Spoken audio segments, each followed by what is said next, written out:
Pagi hari di tanggal 16 Februari tahun 2014, ruang emergensi Rumah Sakit Danling County menerima panggilan darurat dari seorang pria yang bernama Chen Chuanhua, yang mengaku bahwa istrinya, Jiang Lei, dan anaknya, Xiao Shu, mengalami keracunan makanan.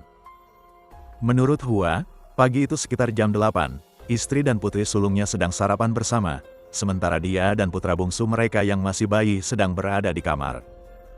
Tak lama kemudian, Hua pergi ke dapur untuk sarapan, tapi dia malah mendapati Jiang Lei dan Xiao Shu tergeletak di lantai. Keduanya mengalami sakit perut yang hebat dan satu persatu pingsan. Saat Hua sedang menelpon rumah sakit, kondisi kulit istri dan anaknya sudah membiru, dan busa putih nampak keluar dari mulut mereka. Ambulans pun datang sekitar 10 menit kemudian, lalu melarikan ibu dan anak itu ke rumah sakit Danling County. Di ruang emergensi, keduanya sempat sadar dan mengalami kejang-kejang, muntah-muntah sambil terus mengeluarkan busa dari mulut mereka. Di satu momen, Jiang Lei dan Xiao Shu muntah darah, hingga akhirnya mereka tak sadarkan diri lagi. Dokter dan perawat berhasil menyelamatkan nyawa ibu dan anak ini, tapi kondisi mereka masih belum stabil. Sementara itu, polisi yang sudah dihubungi sebelumnya mendatangi rumah sakit untuk menginvestigasi kasus keracunan ini. Namun di saat yang sama, kabar buruk datang dari ruang emergensi, di mana kondisi Jiang Lei dan Xiao Shu dinyatakan makin memburuk, sehingga perlu dirujuk ke rumah sakit yang lebih besar di kota Meishan. Masalahnya di sini, dari Danling County ke kota Meishan terbentang jarak sejauh 50 km, dengan kondisi jalanan yang padat di pagi hari, mereka setidaknya membutuhkan waktu sekitar 1 jam.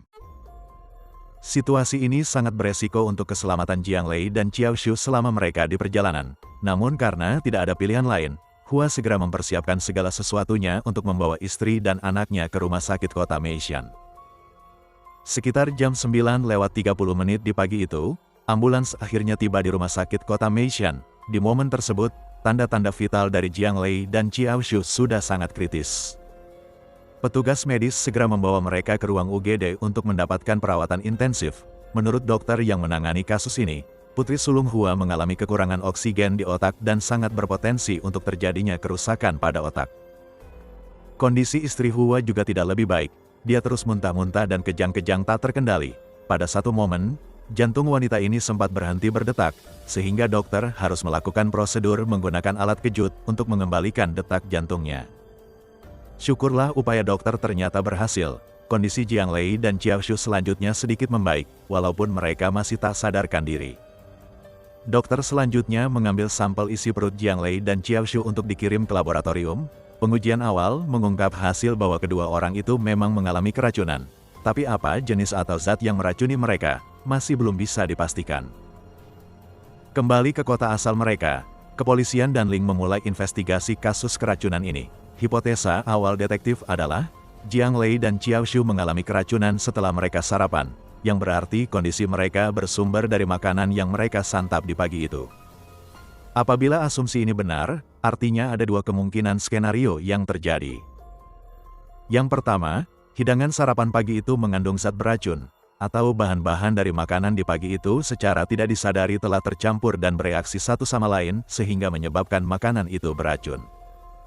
Kemungkinan yang kedua jauh lebih sederhana. Seseorang telah dengan sengaja memasukkan racun ke makanan Jiang Lei dan Xiao Shu. Pertanyaannya sekarang, siapa orang yang telah meracuni Jiang Lei dan Xiao Shu? Untuk bisa mengetahui kejadian yang sebenarnya di pagi itu, detektif harus bertanya kepada para korban. Tapi tentunya karena kondisi Jiang Lei dan Xiao Shu yang masih belum sadar, membuat detektif harus beralih ke Chen Chuanhua. Namun ketika mereka mendatangi rumah sakit kota Meishan, pria yang ingin mereka temui ternyata juga sedang terbaring di ranjang rumah sakit. Menurut dokter yang menanganinya, tak lama setelah istri dan anak Hua masuk ruang emergensi, pria itu pingsan dan harus mendapatkan perawatan intensif. Awalnya dokter mengira bahwa Hua mengalami gejala keracunan yang sama seperti istri dan anaknya. Namun setelah dilakukan pengujian toksik, asumsi itu terbantahkan. Hua tidak mengalami keracunan makanan, melainkan dia pingsan hanya karena efek dari syok dan kelelahan. Tak lama kemudian, pria itu pun sadar dan kondisinya membaik kembali. Chen Chuanhua selanjutnya dimintai keterangan, di mana pria itu memberikan cerita persis seperti yang sudah dijelaskan di atas. Dia tidak mengalami keracunan karena memang belum sempat sarapan bersama istri dan anaknya di pagi itu.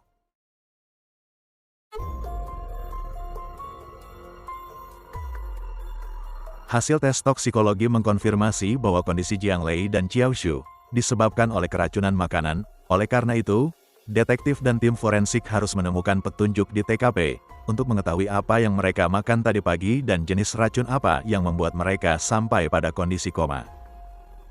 2 jam setelah Hua membawa istri dan putrinya ke rumah sakit, polisi mendatangi tempat tinggalnya untuk mengamankan TKP dan untuk menemukan sampel makanan yang diduga mengandung racun. Akan tetapi, begitu mereka tiba di sana, polisi malah mendapati kondisi rumah Chen Chuanhua, khususnya di bagian dapur dan meja makan, sudah dalam kondisi bersih. Pada saat kejadian, Jiang Lei dan putrinya dikatakan sempat muntah-muntah. Namun anehnya, polisi tidak menemukan sedikit pun bekas muntah di TKP. Piring, mangkuk dan sumpit yang digunakan korban saat sarapan, juga sudah dicuci bersih dan ditempatkan kembali ke lemari dapur. Bahkan tempat sampah juga terlihat sudah kosong. Setiap sudut rumah tampak sangat rapi dan bersih, seakan-akan seseorang telah masuk dan dengan sengaja merusak TKP.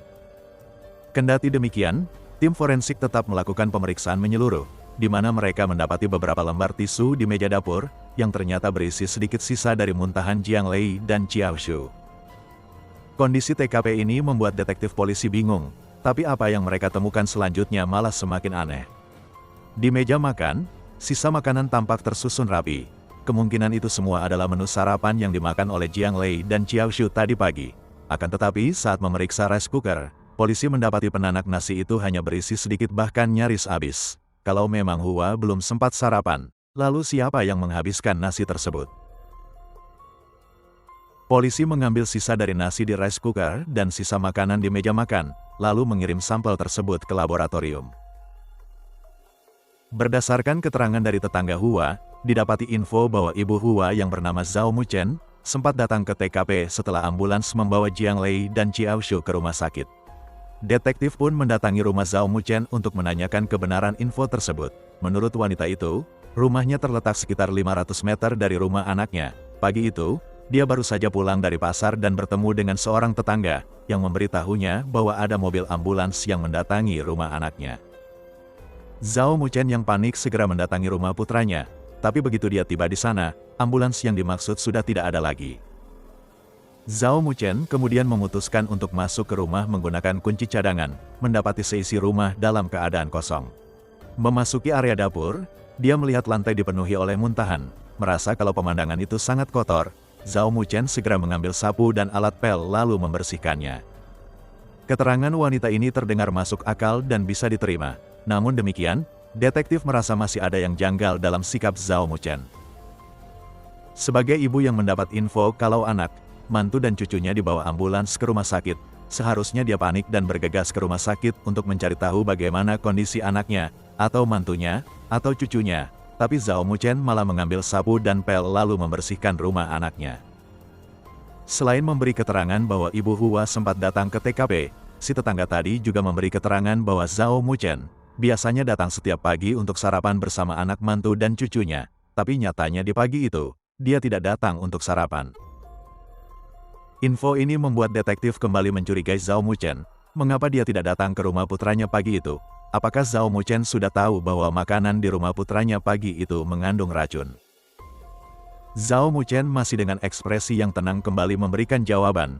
Dia memang sering sarapan pagi bersama di rumah putranya, tapi tidak pasti setiap hari. Ada hari-hari di mana dia merasa masih kenyang atau sedang tidak nafsu untuk sarapan pagi, jadi dia tidak datang ke rumah putranya.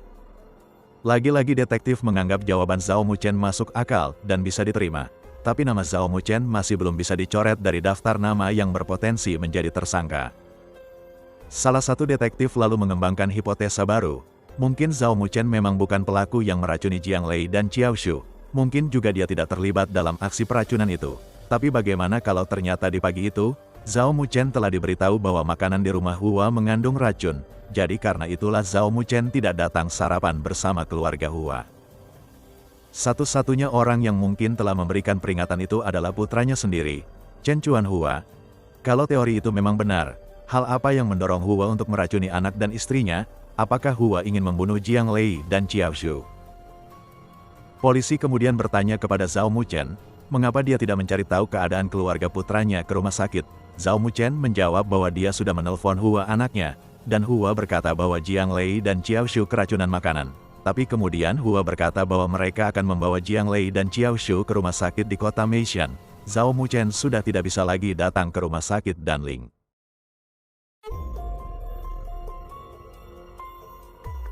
Selanjutnya detektif polisi bertanya, apakah dia yang mengambil nasi di rice cooker di dapur rumah putranya? Zhao Muchen dengan tenang membenarkan hal tersebut, karena berpikir bahwa anak mantu dan cucunya sedang berada di rumah sakit kota Meishan. Nasi itu nanti tidak ada yang makan, jadi dia bawa pulang saja untuk diberikan ke ayam-ayam peliharaannya. Zhao Muchen lalu bangkit berdiri dan mengajak para polisi untuk ikut dengannya ke kandang ayam. Namun setiba di sana, mereka dibuat sangat terkejut karena semua ayam ternak Zhao Muchen sudah mati, dan di antara bangkai ternak itu, terlihat butiran-butiran nasi yang diduga adalah nasi yang diambil Zhao Muchen dari rumah Hua putranya. Hasil pemeriksaan toksikologi selanjutnya mengungkap bahwa sumber keracunan ini memang berasal dari nasi di rice cooker dapur rumah Hua. Pada sisa-sisa nasi, ditemukan kandungan zat sejenis racun tikus. Jenis racun ini sangat ampuh untuk membasmi hama tikus, yang oleh warga lokal sering disebut sebagai racun tikus 3 langkah. Artinya, dalam waktu 3 langkah saja setelah memakan makanan yang sudah ditaburi racun, tikus-tikus bisa langsung mati. Tapi itu kalau dosisnya sedikit, sementara pemeriksaan laboratorium menunjukkan hasil bahwa jumlah racun di dalam nasi termasuk sangat banyak. Siapapun yang menebar racun tersebut, benar-benar menginginkan target korbannya kehilangan nyawa dalam waktu singkat. Zhao Muchen langsung histeris mendapati semua ayam ternaknya mati dalam waktu bersamaan. Hal ini membuat polisi berasumsi bahwa wanita itu memang tidak terlibat dan tidak tahu apa-apa perihal racun yang ada di dapur rumah putranya. Karena kalau dia tahu nasi itu beracun, tidak mungkin Zhao Muchen memberikan nasi itu ke ayam-ayamnya. Zhao Muchen juga sepertinya tidak memiliki motif untuk mencelakai menantu dan cucunya. Untuk sementara, polisi mencoret nama Zhao Muchen dari daftar nama potensi tersangka. Mereka kini beralih ke Chen Chuanhua dan fokus mempelajari latar belakang kehidupan rumah tangga Chen Chuanhua dan Jiang Lei. Berdasarkan hasil investigasi dan tanya jawab kepada Ibu Hua dan beberapa tetangga, didapatilah informasi bahwa Hua dan Jiang Lei sejatinya baru menikah selama 2 tahun terakhir. Karena kondisi finansial keluarga yang memprihatinkan, Chen Chuanhua masih melajang hingga usia 38 tahun. Barulah pada tahun 2011, bibinya menjodohkan Hua dengan seorang janda beranak satu yaitu Jiang Lei. Jiang Lei sudah pernah menikah dan memiliki 1 orang putri dari pernikahan sebelumnya. 5 tahun yang lalu, suami pertama Jiang Lei mengalami kecelakaan kerja dan meninggal. Setelah mereka diperkenalkan, setahun kemudian tepatnya pada tahun 2012, Chen Chuanhua dan Jiang Lei pun menikah. Hua sama sekali tidak keberatan dengan kehadiran anak tiri di keluarga mereka. Setahun kemudian, mereka dikaruniai seorang anak laki-laki. Secara umum, orang-orang yang mengenal Hua menggambarkan pria itu sebagai laki-laki yang sederhana, ramah, sopan, dan bertanggung jawab sebagai kepala keluarga. Namun saat polisi masih menyelidiki latar belakang kehidupan sosial Chen Chuanhua, tiba-tiba pihak rumah sakit memberitahu detektif bahwa Hua ingin memulangkan istrinya dan putri tirinya dari rumah sakit. Hua beralasan bahwa dia tidak bisa mencari uang kalau harus menjaga Jiang Lei dan Xiao Shu di rumah sakit. Tokonya tidak bisa beroperasional dan dia tidak memiliki pemasukan. Sementara biaya tagihan rumah sakit terus membengkak. Dokter tidak bersedia mengizinkan Hua membawa pulang 2 pasien itu, karena kondisi mereka masih koma dan masih perlu dilakukan pengawasan. Mendengar hal itu, Hua bertanya, bisakah pihak rumah sakit mengeluarkan semacam surat keterangan darurat, supaya dia bisa mencairkan uang tabungan atas nama istrinya di bank. Menurut Hua, Jiang Lei memiliki uang simpanan sebesar 200.000 yuan, atau sekitar 500 juta dalam kurs rupiah. Jadi kalau uang itu bisa ditarik, Hua bisa membayar biaya rumah sakit walaupun tokonya tidak buka. Mendengar keberadaan uang sebanyak itu, detektif mengalihkan fokus investigasi dan menyelidiki sejarah keuangan Hua dan Jiang Lei, hingga mereka menemukan petunjuk baru yang semakin memperkuat kecurigaan terhadap Chen Chuanhua. Setelah suami pertamanya meninggal, Jiang Lei menerima uang manfaat asuransi jiwa, dan menerima uang kompensasi dari perusahaan tempat mendiang suaminya bekerja. Tidak diketahui berapa nominal pasti yang diterima oleh Jiang Lei saat itu, namun berdasarkan informasi beberapa pihak, wanita itulah yang kemudian membiayai pesta pernikahannya bersama Chen Chuanhua. Setelah mereka menikah, Jiang Lei membeli sebuah ruko yang menjadi tempat tinggal sekaligus tempat usaha mereka. Jiang Lei kemudian mengeluarkan uang sebagai modal bagi suami barunya ini untuk membuka toko pakan ternak. dan setelah semua pengeluaran tersebut, masih tersisa uang sebesar 200.000 yuan. Jiang Lei ingin menghormati mendiang suami pertamanya dan memutuskan bahwa sisa uang itu harus disimpan untuk biaya pendidikan putrinya di masa depan. Saat melakukan penyelidikan terhadap keuangan dan usaha Chen Chuanhua, detektif mendapati informasi bahwa toko pakan ternak Hua ternyata tidak berjalan lancar. Hua bahkan memiliki hutang kepada supplier sebesar 35.000 yuan, atau sekitar 80 juta rupiah, yang belum dia bayar selama 3 bulan. Informasi-informasi ini membuat posisi Hua semakin tersudut. Mungkinkah dia berniat membunuh Jiang Lei dan putri tirinya untuk menguasai uang 200.000 yuan tersebut, supaya dia bisa membayar hutangnya kepada supplier? Dan kalau Jiang Lei dan Xiao Shu meninggal, berarti Chen Chuanhua akan menjadi pemilik tunggal atas ruko yang dibeli oleh istrinya itu. Detektif selanjutnya mengundang Chen Chuanhua ke kantor polisi untuk menjawab beberapa pertanyaan. Di ruang interogasi, Hua tampak kesal dengan pertanyaan-pertanyaan yang diajukan oleh detektif, hingga akhirnya dia marah dan berkata, "Silakan buktikan kalau memang saya yang meracuni Jiang Lei dan Xiao Shu." Chen Chuanhua merasa frustasi. Saat dia sedang stres memikirkan tagihan rumah sakit istri dan putri tirinya, polisi malah menahannya dan menuduhnya sebagai pelaku yang meracuni dua orang itu. Sikap Hua membuat detektif semakin curiga, tapi karena mereka tidak memiliki bukti apapun, Chen Chuanhua diperbolehkan meninggalkan ruang interogasi.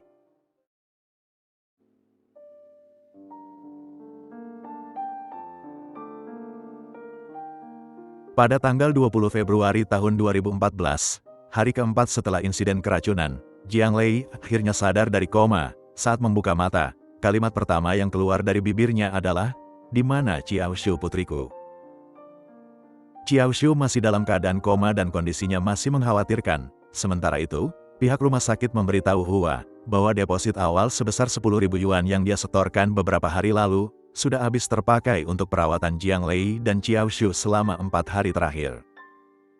Kondisi Xiao Shu masih kritis dan masih memerlukan perawatan dengan biaya besar, sementara Jiang Lei juga masih harus dikontrol sebelum bisa meninggalkan rumah sakit. Jadi pihak rumah sakit meminta Hua agar menambah deposit minimal sebesar 50.000 yuan. Jumlah deposit yang diminta pihak rumah sakit sangat besar, sementara Hua sudah tidak punya lagi uang simpanan. Setelah berdiskusi dengan Jiang Lei, pasangan suami istri ini sepakat untuk menggunakan sebagian dari uang pendidikan Xiao Shu. Jiang Lei memberikan buku tabungannya beserta surat kuasa, dan meminta Hua untuk menarik uang sebesar 100.000 yuan. Hua bergegas ke bank dan kembali lagi ke rumah sakit lalu menyetorkan uang deposit sebesar 100.000 yuan. Kemudian dia kembalikan buku rekening tersebut ke istrinya, dengan saldo 100.000 yuan, tidak kurang 1 sen pun. Untuk sementara, mereka tidak perlu lagi pusing memikirkan biaya rumah sakit dan hanya perlu fokus dengan kesembuhan Jiang Lei serta Xiao Shu. Tindakan Hua yang tidak menyalahgunakan kepercayaan Jiang Lei, membuat asumsi detektif runtuh seketika. Chen Chuanhua sama sekali tidak berniat untuk mencuri uang istrinya, walaupun faktanya, dia punya hutang sebesar 35.000 yuan kepada supplier. Mungkinkah Chen Chuanhua benar-benar tidak terkait dalam insiden keracunan di rumahnya? Kejadian tak terduga ini membuat detektif polisi kebingungan, hingga mereka memutuskan untuk melakukan penyelidikan terhadap kehidupan sosial Chen Chuanhua dan Jiang Lei. Mungkin ada pihak ketiga yang memiliki dendam dan bermaksud ingin mencelakai Hua dan keluarganya. Dalam investigasi lanjutan, detektif menemukan satu nomor HP pada riwayat panggilan telepon Hua, yaitu nomor dengan 3 angka terakhir, 838. Nomor itu tercatat menelepon Hua hampir setiap hari, selama 6 bulan terakhir, setidaknya 3 kali dalam sehari. Yang lebih tidak biasa lagi adalah, pada malam hari sebelum insiden keracunan, nomor HP itu menghubungi Hua sebanyak 5 kali, dari jam 9 malam lewat 22 menit hingga jam 11 malam lewat 59 menit. Pada titik ini, polisi mencurigai bahwa siapapun orang yang memiliki nomor berakhiran 838 itu, ada kemungkinan terkait dengan kasus keracunan di rumah keluarga Hua. Menggunakan sistem identifikasi dan berdasarkan data dari catatan sipil, polisi dan link melacak nomor tersebut, yang ternyata terdaftar atas nama Huang Huali. Huang Huali adalah janda berusia 38 tahun yang tinggal di kota Meishan, Provinsi Sichuan. Dia dan Chen Chuanhua berasal dari kampung halaman yang sama, yaitu Desa Sunlong di Kabupaten Danling. Berdasarkan histori panggilan tersebut, detektif berspekulasi bahwa mereka memiliki hubungan yang tidak biasa. Polisi dan Ling kemudian menarik data histori pesan teks antara Huang dan Hua, di mana mereka menemukan bahwa isi pesan teks antara dua orang tersebut sangatlah intim, tidak seperti percakapan antara dua orang kenalan yang kebetulan berasal dari kampung halaman yang sama. Berdasarkan temuan ini, polisi menyimpulkan bahwa keduanya sedang menjalin hubungan terlarang, sebuah asumsi yang kemudian dibenarkan oleh Chen Chuanhua. Hua mengaku bahwa 15 tahun yang lalu dia dan Huang pernah menjalin hubungan romantis. Bisa dikatakan bahwa Huang adalah cinta pertamanya, meskipun akhirnya mereka sama-sama menikah dengan orang lain. Namun demikian, Hua dan Huang tetap menjalin cinta. Pesan-pesan teks di antara keduanya menunjukkan bahwa Hua dan Huang memiliki hubungan perselingkuhan. Polisi kemudian menginterogasi Chen Chuanhua dan menanyakan detail kejadian di malam sebelum insiden keracunan, apa yang sebenarnya terjadi ketika ponsel Huang berulang kali meneleponnya di malam itu. Hua dengan tenang menjelaskan bahwa mereka bertengkar. Hal itulah yang mendorong Huang meneleponnya berulang kali untuk melanjutkan pembicaraan. Hua menambahkan bahwa pada hari kedua setelah istri dan anak tirinya keracunan secara misterius, dia sempat mencurigai Huang, tapi saat itu dia masih terlalu stres memikirkan kondisi istri dan putrinya, hingga Hua pun lupa untuk melaporkan kecurigaannya. Pengungkapan ini menjadi informasi penting yang akhirnya membuat Huang Huali menjadi tersangka utama di mata polisi. Namun pertanyaannya sekarang, bagaimana Huang bisa memasukkan racun ke dalam makanan yang disantap Jiang Lei dan Chiao Shu? Untuk menjawab misteri ini, detektif mengumpulkan rekaman beberapa kamera CCTV yang terpasang di sekitar rumah keluarga Hua.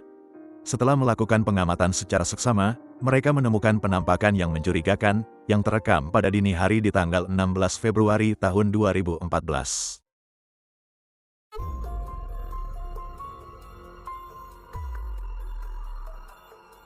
Sekitar jam 1 dini hari, seorang wanita mengenakan mantel tebal terekam di sekitar TKP.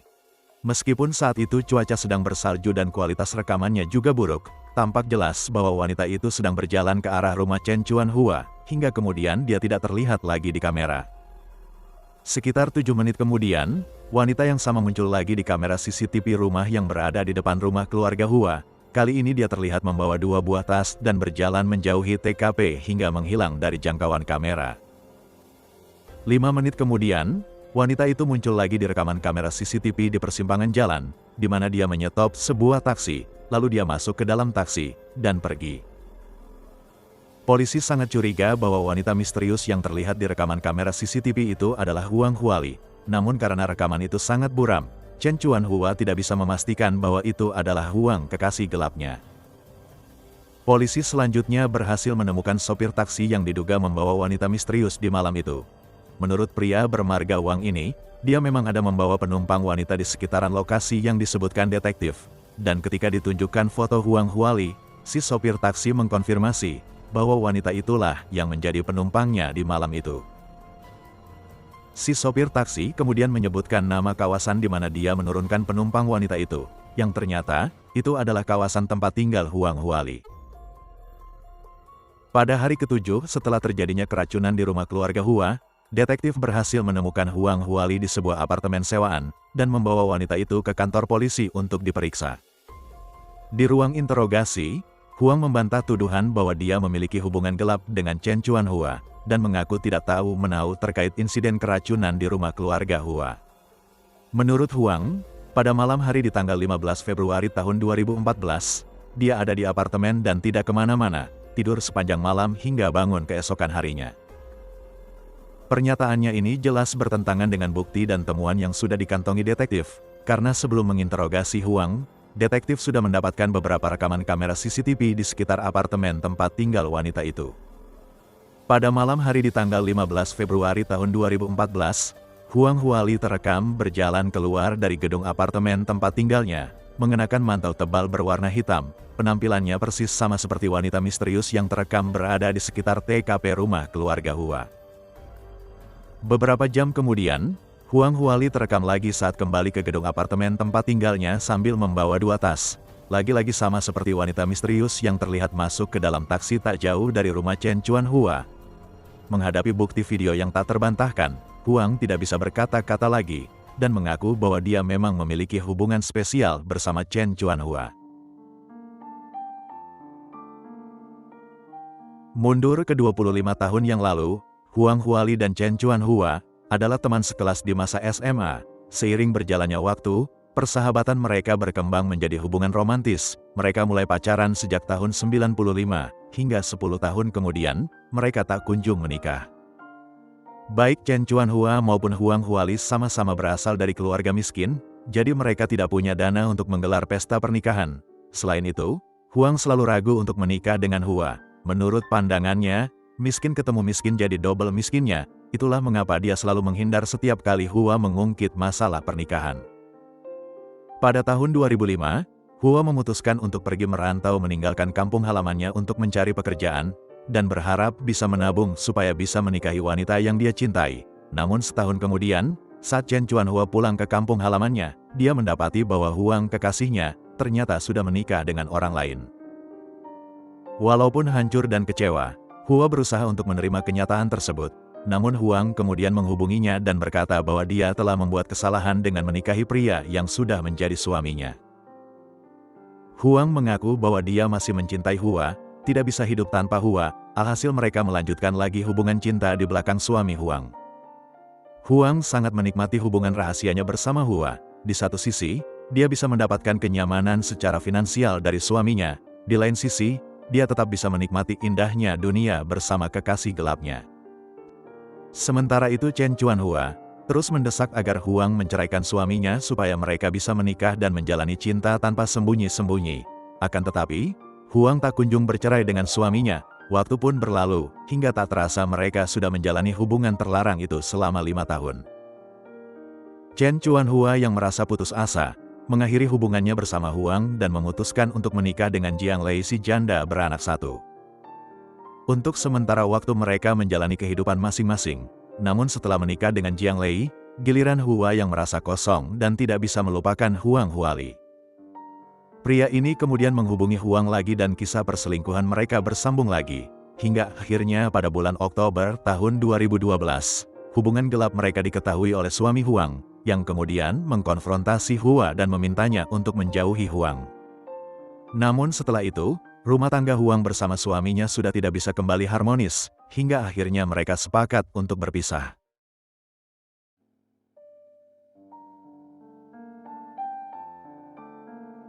Huang kini resmi menjadi janda. Hubungan gelapnya bersama Hua pun nyambung lagi untuk kesekian kali. Semua berjalan sebagaimana sebelumnya. Hingga setahun kemudian, Jiang Lei istri Hua melahirkan anak pertama mereka. Sejak kelahiran anaknya, Chen Chuanhua mulai menunjukkan sikap yang berbeda terhadap selingkuhannya. Semua yang dulu terasa manis sekarang jadi hambar. Perlahan-lahan, Hua menarik diri dan mulai menjauhi Huang.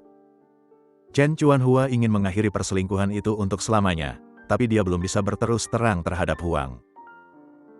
Dari waktu ke waktu, Huang bisa melihat perubahan dalam sikap Hua. Di dalam hatinya, Huang merasa kalau Hua telah mengkhianatinya, di mana dia sudah bercerai dengan suaminya, sementara Hua malah terlihat semakin bahagia bersama keluarganya.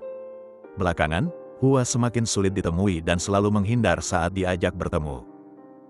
Perlahan-lahan, hati Huang mulai dirasuki oleh kecemburuan dan kebencian, hingga semua perasaan itu berujung pada aksi nekatnya di malam tanggal 15 Februari tahun 2014.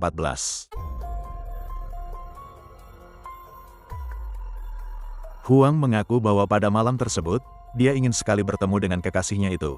Namun saat dia sudah tiba di dekat rumah Hua, pria itu memberitahunya bahwa dia dan keluarganya menginap di rumah kerabat dan tidak akan pulang malam itu. Merasa kesal dan marah, Huang menendang pintu rolling door rumah Hua, yang secara mengejutkan, pintu tersebut ternyata tidak terkunci. Di saat itulah sebuah niat jahat terlintas di pikirannya. Dia ingin menakut-nakuti Hua sebagai bentuk balas dendam karena telah mengabaikannya. Huang kemudian pergi ke pasar terdekat untuk membeli sebungkus racun tikus seharga 20 yuan. Lalu dia kembali ke rumah Hua, memasuki area dapur yang gelap, dan melihat beberapa sisa makanan di meja. Awalnya, dia berniat menaburkan racun tersebut ke makanan yang ada di atas meja makan. Tapi dia khawatir keluarga Hua akan membuang makanan itu keesokan harinya. Jadi pilihan Huang selanjutnya beralih ke rice cooker yang ada di meja dapur. Dia taburkan racun tikus tersebut ke dalam nasi, mengaduk-aduknya untuk memastikan racun dan nasi tercampur merata. Setelah itu dia membuang bungkus racun tikus itu melalui jendela ke belakang rumah Hua. Lalu dia bergegas pergi dari tempat itu. Namun saat dia melangkah ke arah pintu keluar, Huang melihat ada beberapa barang belanjaan yang tergeletak di lantai.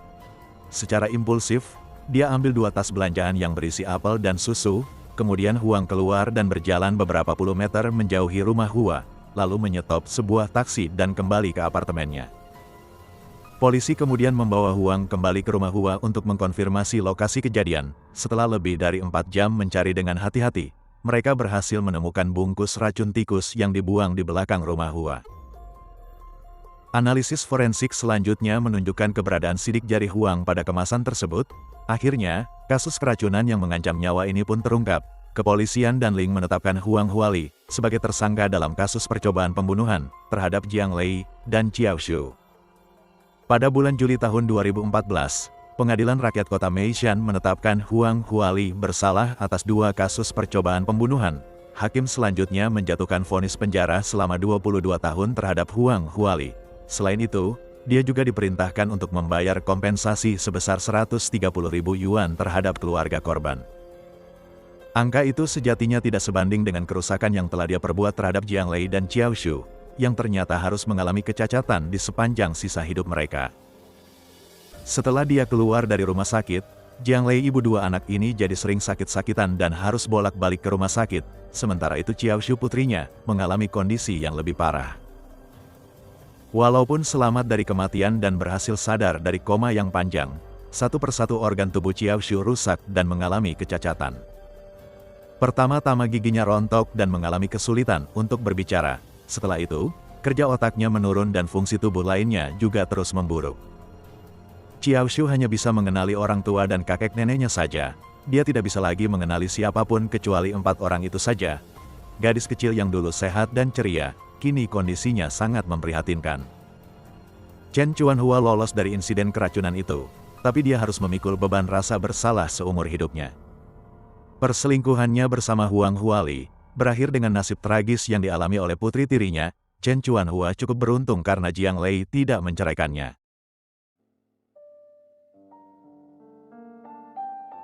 Itulah tadi kisah nyata kasus kriminal kita untuk hari ini. Semoga ada pelajaran berharga yang bisa kita ambil dari kesalahan yang dilakukan Chen Chuanhua dan Huang Huali. Cinta boleh tapi bodoh jangan, merasa memiliki boleh tapi jangan sampai obsesif, dan yang terakhir, di zaman sekarang sudah tidak relevan lagi main racun tikus, mending kita main racun Shopee dan racun TikTok saja. Terima kasih sudah menonton video ini hingga selesai ya. Jaga kesehatan selalu, dan sampai jumpa lagi di kisah nyata kasus kriminal berikutnya, dari channel The Purbas.